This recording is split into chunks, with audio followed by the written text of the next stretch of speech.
कांदा उत्पादनाचा खर्च हा शेतकऱ्यांचा निघत आहे का, ह्यावरती शासनाने काय ठोस उपाययोजना केल्या पाहिजेत हे आपण शेतकऱ्यांकडून जाणून घेऊयात।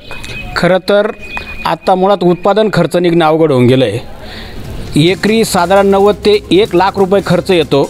दरवर्षी खतं बी बियाणं औषधं यांच्या किमती मोठ्या प्रमाणात वाढून जातात, याच्यावर कोणाचा अंकुश नाही। मात्र कांदा असा काय बॉम्ब आहे का, हेच आमच्या पुढं मोठा प्रश्न आहे।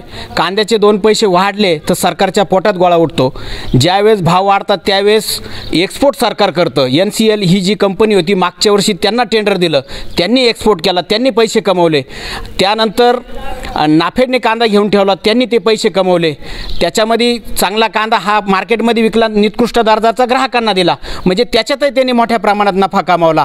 आणि आज शेतकऱ्यांना उत्पादन खर्च निघत नाही। शेतकऱ्यांना मदत करण्याची वेळ ज्यावेळेस येते त्यावेळेस सरकार मुंग गिळून बसतं। केंद्र आणि राज्य सरकार यांनी ज्यावेळेस भाव वाढतात त्यावेळेस तुम्ही ईडी इन्कम टॅक्स काय नाही असे वापर करून, स्टॉक लिमिट असेल, असे अनेक उपाय करून तुम्ही जर व्यापाऱ्यांचे तोंड बंद करून बाजार समित्यांमध्ये जाण्यास तुम्ही एक प्रकारे तुम्ही त्यांना बंदीच घालताय।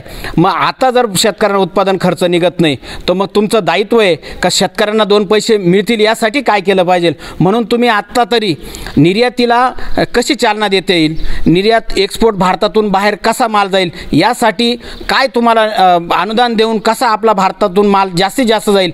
कारण आता अशी परिस्थिती आहे की शेतकऱ्यांचा मोठ्या प्रमाणात कांदा हा चाळींमध्ये स्टॉक आहे। साऊथचा पण माल येतो ना आपल्याकडे लवकरच लाल कांदासुद्धा बाजारात येईल। म्हणून सरकारने आता हा माल बाहेर जास्तीत जास्त नेण्यासाठी प्रयत्न करावा, तरच शेतकऱ्यांना 2 पैसे मिळतील। अन्यथा शेतकऱ्यांना उत्पादन खर्च निघणं सुद्धा अवघड होऊन जाईल।